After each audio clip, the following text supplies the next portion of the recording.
Halo Sobat Kreatif Kota Denpasar, jumpa lagi dengan saya Ayu Sada Devi, tentunya dalam Art and Creative Talk, masih serangkaian acara Denpasar Festival 2020 yang diadakan secara virtual dengan mengangkat tema kreativitas meretas batas. Oke teman-teman Sobat Kreatif semua, jangan lupa untuk selalu saksikan tayangan Denpasar Festival 2020 tentunya di denfest.creativi.id. Nah, di Art and Creative Talk kali ini kami akan selalu menghadirkan narasumber-narasumber pilihan. Dan hari ini sudah hadir di tengah-tengah saya, tentunya ada salah satu narasumber yang sering main-main pokoknya. Langsung aja, ini dia Kak Gandhi. Ya. Halo Swastiastu, selamat datang Swastiastu. di DNA. Ya. Gimana nih kabarnya Kak Go? Ya, kabarnya gini-gini aja. Gini aja. Tapi harus semangat dong. Nah, pasti harus tetap semangat. Semangatnya Sesuai main-main. ini, sesuai tagline. Oke. Sing main-main. Main semangatnya harus Iya, gaspol kan. bener, gaspol, Bang Jago. Bang Jago. Main TikTok juga kayak gue ya. Oke, Kak Go, Iya, kesibukannya sekarang nih apa nih kalau boleh tahu? Kesibukan sih ya nggak beda jauh lah di kondisi kayak pandemi sekarang. Jadi aktivitas masih tetap berkutat di perbisnisan untuk beberapa usaha saya. Cuman memang ada beberapa segmen yang berubah, jadi tidak biasa dia gitu loh. Jadi kalau bisa saya bilang, saya kan kebetulan aktif di dunia entertainment juga, aktif juga di, ini agak aneh dikit, di kecantikan juga. Liatin kayak beginian ngomong kecantikan jadi Hello Kitty jadi. Habis itu ada di clothing juga gitu. Jadi memang beda-beda segmen dia semuanya gitu. Cuman ya di kondisi seperti sekarang, jadi semua strategi pun juga harus berubah deh semuanya seperti itu. Yes, benar sekali, Ya. harus menyesuaikan lah dengan Menyesuaikan kondisi sekarang ya. ya, benar. Nah, usaha di tengah pandemi ini masih jalan kah atau gimana? Kan banyak banget tuh usahanya Kak Go. Semuanya masih jalan kah atau gimana? Harus jalan. Nah, Iya. kenapa saya bilang harus jalan? Karena kita hidup kan nggak sendiri ya. Artinya seperti saya ada beberapa staf yang mendukung proses dari keberhasilan dari sebuah perusahaan itu juga harus kita pikirin juga gitu loh. Kita nggak bisa mikirin, kasarnya bisa dibilang perut kita sendiri kan nggak bisa. Jadi kalau saya pingin artinya dengan kondisi pandemi ini mungkin orang bilang sepi atau ada agak lesu atau gimana, saya diem. Terus yang support saya dari dulu dia bisa seperti apa kan? Artinya syukurnya saya staff saya nggak terlalu banyak. Artinya ada sekitar di bawah 100-an. Jadi masih gampang untuk maintain di jadwalnya jadinya gitu. Nah, tantangan yang dihadapi nih, mulai dari rental equipment untuk event, terus juga di bisnis kecantikan, atau kita bilang salon ya, terus juga di clothing, itu tantangan yang dihadapi selama masa pandemi itu apa dan gimana tuh caranya Kak Go untuk menanggulangi hal itu? Di kondisi pandemi ya? Yes. Tantangannya sih beda-beda ya, beda-beda ya. Kalau untuk clothing, tantangannya memang yang proses yang sekarang saya buat ini untuk clothing, khususnya saya main-main, itu tantangannya yang pertama kita rubah polanya menjadi ke online untuk mengurangi berhadapan langsung dengan masyarakat yang ingin mendapatkan produk. Dan untuk Sing Man juga kita bikin sekarang sistemnya itu lebih ke sistem reseller. Ya, jadi tantangannya begitu banyak ada kuantiti produk yang terjual. Tantangannya salah satu tantangan dan hambatan saya bilang ya, ini adalah pembajakan sebenarnya. Oke. Ya, tapi dari pembajakan itu saya berpikir ya udah berarti brand saya diterima oleh masyarakat luas.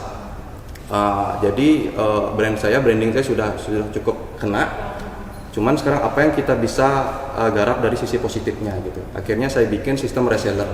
Jadi biar gerakan UMKM-nya dari mungkin ada beberapa orang yang tidak bisa melanjutkan pekerjaannya karena proses pandemi, ini saya kasih reward khusus untuk menjadi reseller deh.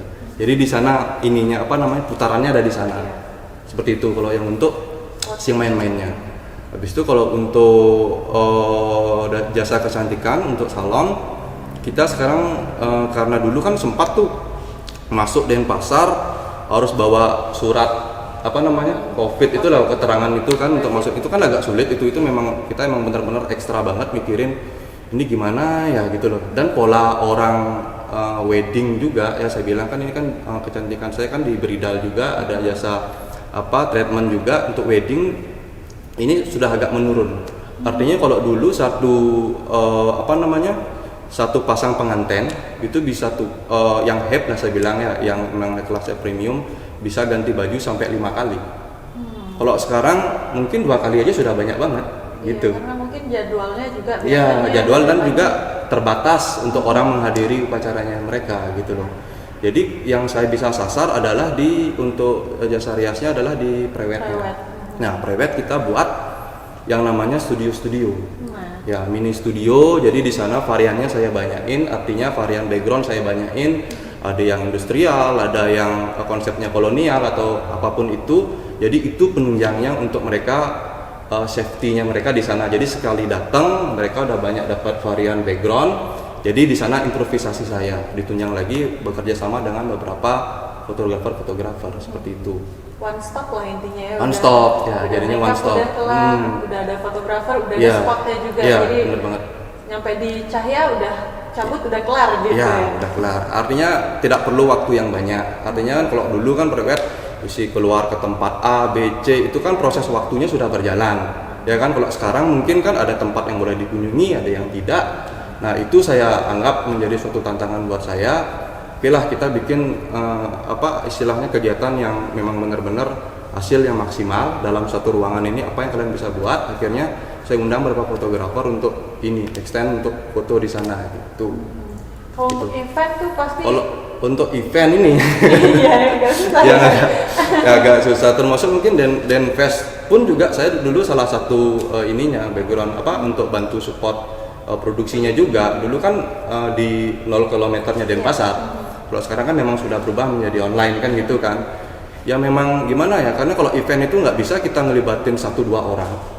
Artinya yang kita ada di panitia aja udah, kalau mau event sekelas medium aja itu udah mencapai 100 orang untuk tim yang mendukung itu. Belum lagi target kita untuk mendatangkan massa itu bisa sampai 15.000, 35.000. Kemarin contohnya seperti saya bikin sama teman-teman Pica Fest itu bisa sampai 15-35.000. Dan dengan kondisi seperti ini kan udah nggak mungkin gitu loh. Jadi itu yang pertama. Yang kedua, izin keramaian mungkin kan memang belum buka juga untuk umum gitu loh. Ya paling kita, kalau sasaran saya dari enterprise saya lebih menyasar ke event-event reguler. Jadi ada beberapa kafe, ada beberapa restoran itu saya kontrak istilahnya reguler di sana. Ya seminggu sekali, 2 kali. Artinya beberapa staff yang memang dulu pekerjaannya di bidang itu gitu, artinya dia untuk bertahan, untuk hidup. Sekarang saya bilang bahasa Balinya kangguin malu menghikin ngidang jadi gitu istilahnya. Itu saya rubah shiftnya. Jadi yang dulu enterprise mungkin sekarang ada yang jadi satpam di salon gitu.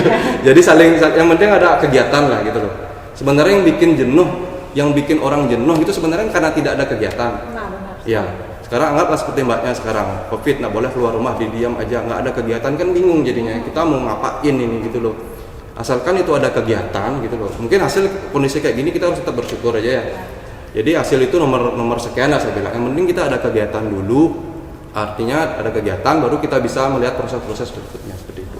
Ya. Jadi dari Kak Go sendiri nggak ada ya untuk memulangkan atau PHK dan juga merumahkan karyawan-karyawan Kak Go? Memulangkan untuk saat ini kita ngatur jadwal aja. Jadwal kita rolling. Ya. Rolling. Kalau yang untuk enterprise ada beberapa karena kan memang notabene di luar Bali. Ya, kita ada mempekerjakan staf juga di luar Bali. Jadi kalau memang dia ada kemungkinan di luar Bali silakan dulu. Tapi sejauh ini surat PHK sih nggak ada. Cuma nanti kalau emang sudah mulai bangkit lagi, istilahnya Bali bangkit lagi di pariwisata, di dunia event udah bangkit lagi, baru saya akan panggil lagi. Oke, luar biasa sekali ya. Nah, misalnya dari tadi kita ngomongin sing main-main, terus juga ada glove juga. Itu boleh tahu nggak sih kenapa akhirnya memilih untuk membuka usaha clothing? Ada cerita nggak sih atau kalau clothing gitu? Ya kalau clothing sih saya sih memang senengnya nggak jauh-jauh ya, artinya entertainment ya, fashion ya salah satunya ya. Memang dari dulu tuh memang saya senangnya fashion itu senang, cuman pada saat saya bikin enterprise ini kan banyak banget nih acara-acara clothing, acara-acara panitia, mungkin set jobnya dia punya clothing atau apa. Salah satunya saya tanya, kalau nggak ada buat acara selain kuliah kamu ngapain, saya tanya kayak gitu. Saya punya clothing juga, beli kayak gini-gini. Iseng awalnya cuma cerita-cerita gitu aja. Akhirnya kayak asik juga nih, lagi marak juga clothing kan. Akhirnya saya coba di dunia perclothingan seperti itu. Yang pertama itu ya glove itu. Aslinya sih memang joinan saya. Ada salah satu teman panitia event juga, sekarang jadi penyanyi pop Bali. Itu salah satunya. Habis itu saya joinan sama dia sampai akhirnya saya yang kepemilikan saya punya sendiri. Dan tidak sengaja accidentnya ketemu dengan tagline yang sing main-main ini yang menjadi clothing juga gitu. Oke, nah Ya. itu paling membekas ya di hati masyarakat. Iya, kayaknya benar sing banget. main-main Karena itu. kalau sing main-main saya bilang itu adalah kalau dibilang bisnis oke, karena di sana ada transaksi jual beli.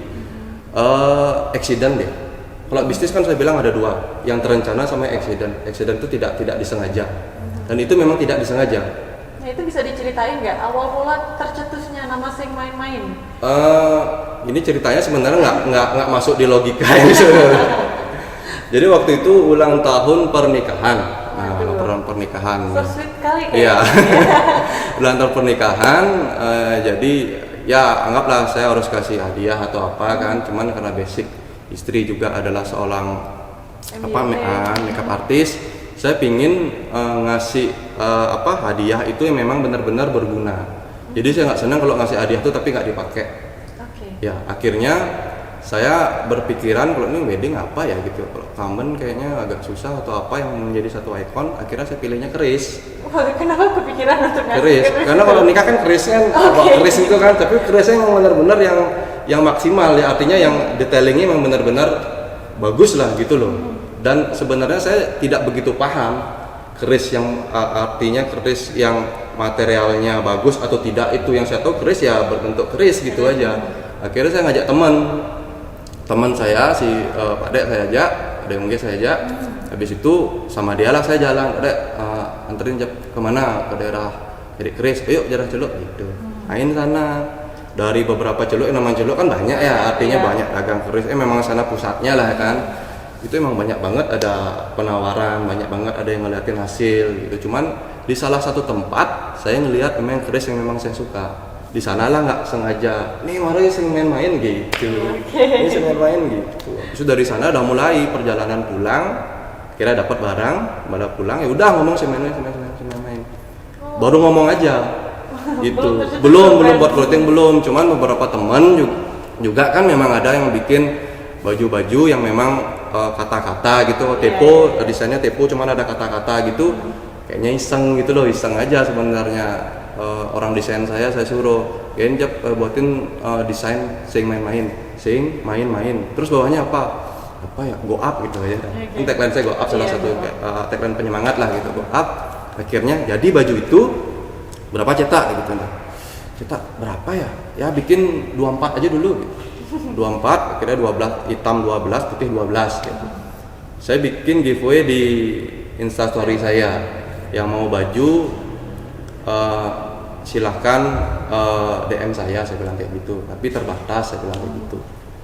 Iseng aja sebenarnya. Pingin lihat kalau orang pakai baju itu gimana gitu. Belum ada kepikiran untuk menjadi suatu merchandise, itu belum. Akhirnya dari sana responnya bagus banget. Iya, responnya bagus banget. Responnya itu kurang lebih hampir sehari itu udah yang ngirim message itu mau gitu. Akhirnya saya cuman berapa ditanyain, enggak ambil aja, saya bilang kayak gitu. Ntar minta tolong repost aja, saya bilang kayak gitu. Ya dari sana akhirnya di repost terus akhirnya. Jadi menjadi kecintaan karena simple. Baju dengan kata-kata itu simple. Jadi kata-katanya tuh ya relate gitu dengan kehidupan sing main-main gitu kan. Karena saya juga memikirkan kata sing main-main ini kan suatu kata keoptimisan seseorang. Jadi sing main-main ini bisa saya bilang juga apresiasi terhadap sebuah karya, apresiasi terhadap sebuah kegiatan yang memang benar-benar optimis dia. Itu saya kasih tagline sing main-main. Lebih seperti itu. Kemarin juga sing main-main sempat bagi-bagi masker ya kalau nggak salah. Bagi-bagi masker kemarin masa pandemi, saya mikir kemarin kan gimana caranya kita istilahnya menghadapi pandemi ini gitu kan. Yang pasti kan di mana-mana kan doa dulu. Tapi kalau orangnya doa nggak sehat, Terus gimana bisa doa? Akhirnya saya kemarin dapat bagi-bagi masker ke beberapa pura-pura yang memang besar dia istilahnya gitu. Saya bagiin masker di sana, ada yang 100 pieces, ada yang 100, ada yang 50 pieces gitu. Buat pemedaknya itu biar ada nyamannya. Itu akhirnya saya kirim staf saya, ada orang daerah sana, saya bikin dari mana Kintamani titip masker ke Batur kayak gitu misalnya, saya kasih kayak gitu. Ya berulang begitu aja. Sampai di Instastory juga sempat ya nge-share untuk para Iya. follower Kak Go juga untuk gratis.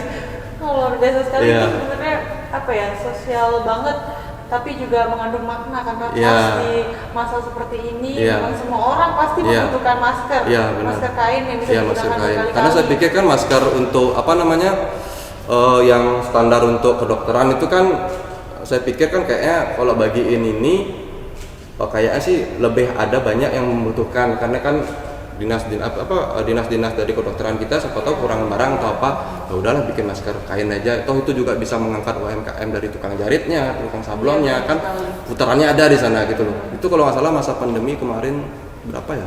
3.000. Oh, 3.000 pieces. 3.000 pieces yang 1.000 saya bagi-bagi. Mulia sekali Ya, memang ya. yang 2.000 Harus kayak ya gitu ya. ini pakai kaca. Pakai kerja. Ya artinya putaran lagi lah. Artinya saya juga support beberapa Banjar juga seperti papan pecalang atau apa gitu, saya support juga beberapa, saya support juga gitu. Memang sekaligus juga untuk memperkenalkan Ya, walaupun semua sekalian. sudah tahu Ya, nih tagline sekalian main-main branding itu juga milik Kak sebenarnya. Andi gitu ya. Ya. Nah tadi sempat dibilang ada KW-annya nih. Nah, KW, ya. Gimana sih caranya membedakan gitu? Atau apa sih yang membedakan sebenarnya produk dari Kak Go dengan produk di luar? Kalau KW-an itu pasti ada ya, nggak cuma sih main-main aja ya. Brand lokal Bali pun juga itu pasti ada KW-annya. Yang pertama sih lihat tag-nya ya. Tag-nya kita punya tag memang yang khusus sekarang, ditambah lagi ada stiker hologram yang kita buat untuk membuktikan bahwa ini produknya original. Terusan dari segi desain masternya kita juga dari depo itu sudut ke sudutnya memang dia jelas. Kadang-kadang kalau orang bajak itu kan kadang-kadang sudutnya ada yang nggak didapetin sama dia gitu loh. Karena memang sih lebih besar kecenderungan untuk membajak desain depo karena cuma tulisan dibandingkan dengan yang gambar-gambar seperti itu gitu loh. Dan yang terakhir ya kualitas kainnya. Itu yang paling penting. Dan yang pasti yang paling menentukan adalah harga.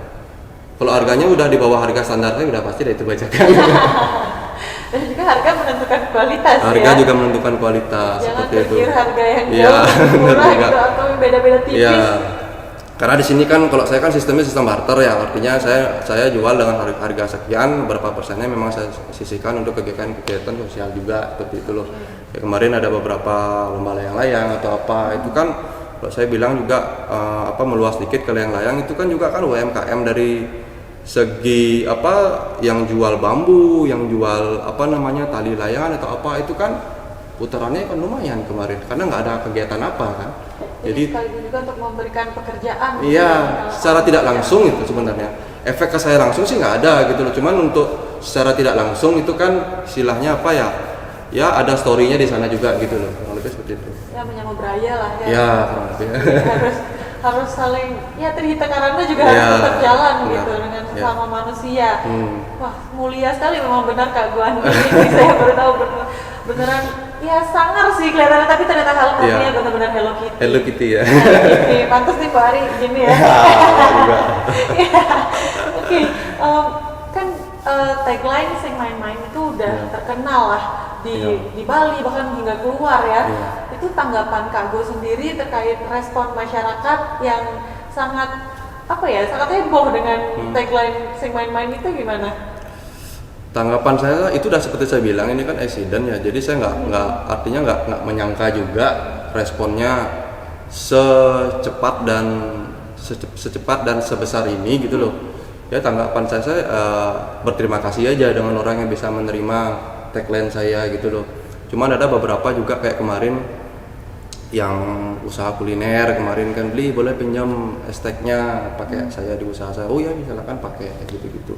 Ya jadinya bentuk apresiasinya mereka ke saya ke mereka pun juga sebatas itu yang bisa saya bantu untuk mereka ya itu yang saya bisa berikan gitu. Jadi kalau ada yang mau pakai hashtag seng main-main itu bebas saja gitu? Bebas. Bebas. Tapi kalau untuk desain sih kita sudah hak cipta kita udah keluar. Oh, udah Keluar dari kasus pertama, pembajakan pertama itu udah langsung saya bikin hak ciptanya, desain dan nama itu semua sudah ada, memang hak ciptanya memang sepenuhnya milik dari kami. Dan kalau untuk hashtag kan cuma di Instagram sih saya, atau di sosial media yang lain sih saya nggak masalahin sih. Silakan pakai kalau emang bisa membantu gitu aja. Ya panjat sosial ya. Ya. Oke Kak, gue mungkin Ya. ada tips and trick gini untuk sobat kreatif di rumah, mungkin ada yang baru ingin membuka usaha atau membuat brand atau membuat usaha clothingan ataupun usaha-usaha lain nih. Mungkin ada apa ya? Pesan untuk sobat kreatif ya. Apa ya? Kalau saya sih membuat suatu tips untuk usaha baru yang pasti kalian harus mulai dari hobi dulu. Ya, jadi kenapa saya bilang hobi? Karena kalau kalian kalau kalian pure itu adalah bisnis, jadi kalian akan melihat suatu materinya saja. Gitu loh. Anggaplah sekarang lomba mancing ya, orang hobi mancing, dia nggak tahu bakal dapat ikan besar, ikan kecil, bahkan nggak dapat ikan. Tapi karena dia hobi, dia rela untuk berjemur, mungkin masuk angin atau gimana kan karena hobi. Sama juga dengan kalau bisnis juga kayak gitu loh. Kalau kita emang nggak hobi, nggak cinta sama pekerjaan kita, ya jangan coba-coba lah gitu loh. Karena yang namanya usaha itu kan pasti perlu modal atau apa, dan itu akan sia-sia gitu loh. Kalau saya sih lebih ke apa ya? Kalau untuk berjalannya sebuah usaha tuh mungkin saya bilang bekerja dengan hati, berkarya dengan bukti. Wah. Kan? Oke, mungkin bisa diulang lagi sekali. Bekerja dengan hati, berkarya dengan bukti ya. Jadi segala sesuatu itu harus dengan hati dulu, dan segala jenis karya itu dengan bukti. Dengan begitu apresiasi kalian untuk masyarakat pun juga akan bisa menerima dari hasil tersebut seperti itu. Oke, kita tunggu baju dengan tagline itu selanjutnya. Oke. Ya. Oke, lalu dari tadi kita ngomongin sih main-main itu pasti banyak banget kan konsumennya atau yang apa ya, repurchase lah bisa dibilang. Itu gimana sih cara dari timnya Kak Go untuk mempertahankan konsumen biar tetap terus ada nih apa namanya yang pesan? Ya benar. Itulah memang PR yang PR paling karena memulai lebih gampang daripada pertahankan. Karena bertahan itu nggak gampang. Bertahan itu yang paling sulit. Apalagi kondisi yang seperti ini. Karena bertahan itu emang benar-benar memerlukan banyak pemikiran gitu loh. Jadi kalau cara saya sih salah satunya dengan cara reseller itu. Ya reseller. Jadi saya cuma fokus ke brandingnya aja. Branding dari sebuah brand. Sedangkan yang untuk sale-nya saya bangun jaringan dengan sistem reseller di seluruh, untuk saat ini masih seluruh Bali ya. Seluruh Bali. Jadi mereka yang menggait istilahnya pundi-pundi dari tiap wilayahnya mereka. Itu kurang lebih. Jadi secara tidak langsung seperti yang sebelum-sebelumnya juga masih pekerjaan untuk jadi putarannya ada di sana gitu loh. Selalu memikirkan orang lain juga ya. Karena saya mikir gini, kalau saya juga berjuang sendiri, oke, mungkin yang perlu proses waktu juga, tapi dengan kondisi kayak gini apa yang kita bisa buat untuk masyarakat, artinya gitu loh. Artinya saya nggak boleh, istilah kalau orang Bali rangke ya apa sih namanya, nggak boleh maruk lah istilahnya. Oke lah, kita bagi beberapa keuntungan kita biar ekonomi yang lain juga bisa bergerak juga gitu. Nah, mungkin itu juga menjadi kunci alasan kenapa usaha-usaha dari Kak Go itu sukses, karena rajin lihatnya. Iya nggak sih, percaya nggak percaya? Mungkin ya, setungkara aja ya. Artinya jalan nggak jalan itu kan yang penting kita ada usaha dulu ya. Tapi kalau nggak ada usaha tapi pingin jalan ya gimana caranya kan gitu. Nah, apalagi kalau misalnya teman-teman sobat kreatif di rumah sibuk mengeluh aja nih Pak. Gimana nih? Kalau bisa kurangi mengeluh lah. Lebih baik kita berusaha daripada mengeluh kan gitu. Ini Kak Go usahanya banyak sekali nih kan? Nggak banyak sih.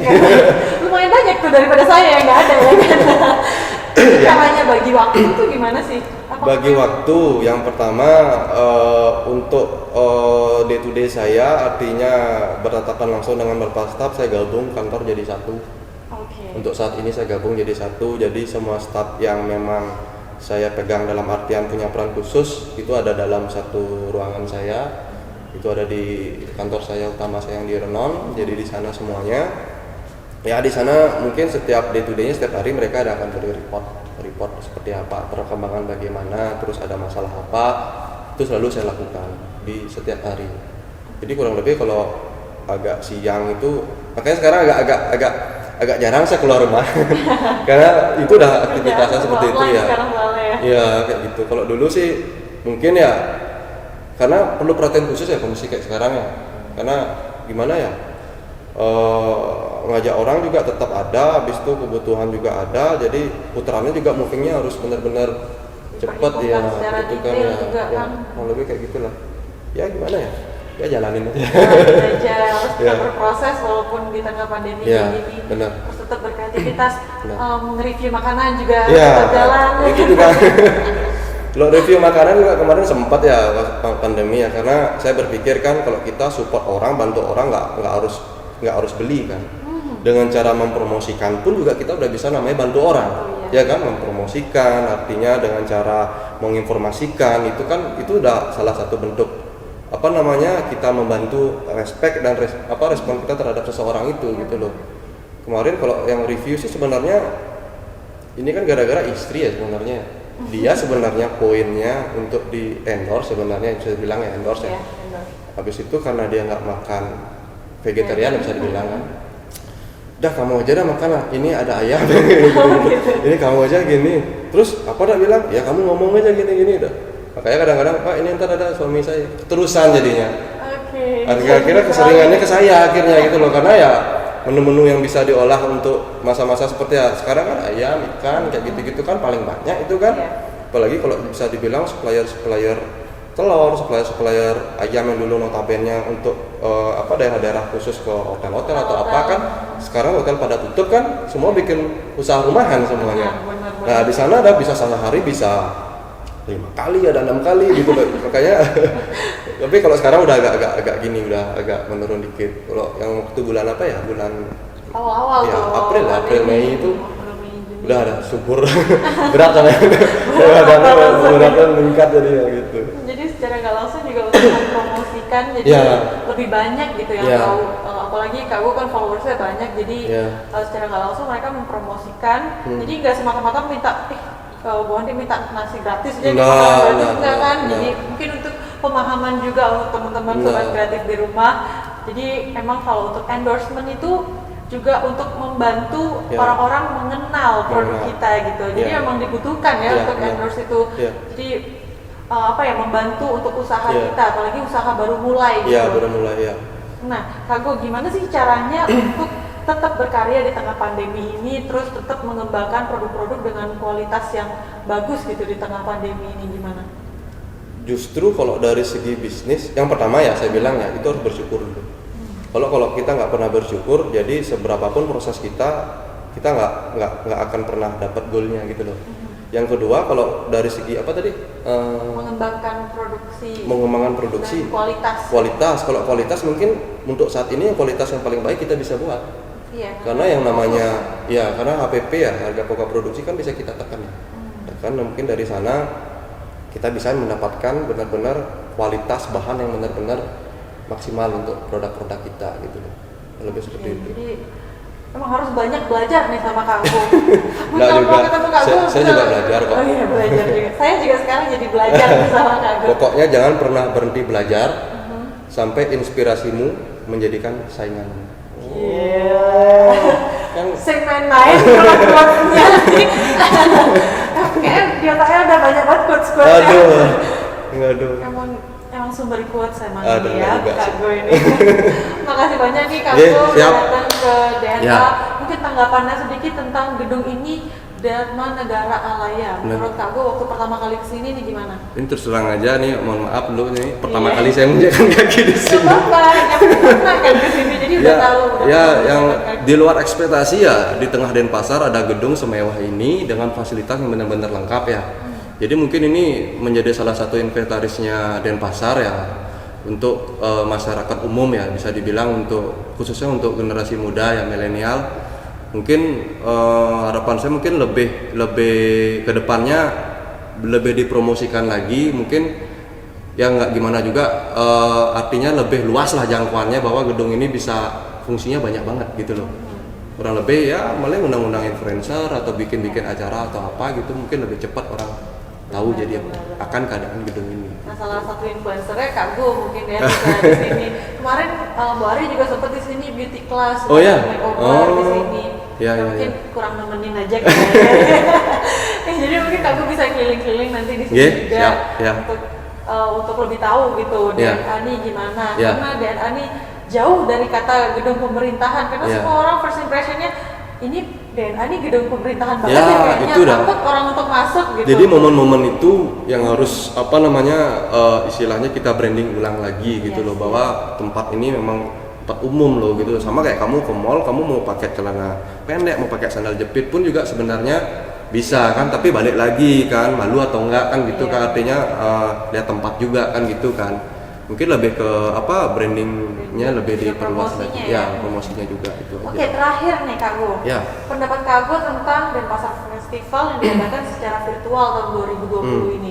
Biasanya diadakan cuma 3 hari aja Ya. di titik nol Kota Sekarang? Denpasar, sekarang 3 bulan Kak Gu. 3 bulan. Tapi virtual, Ini jadi memang semuanya segmen. bisa diakses oleh semua orang, semua kalangan, dari berbagai daerah juga bisa karena Iya, nggak iya. cuma di Denpasar aja Iya. yang bisa ngakses, Iya. jadi semua bisa. Iya.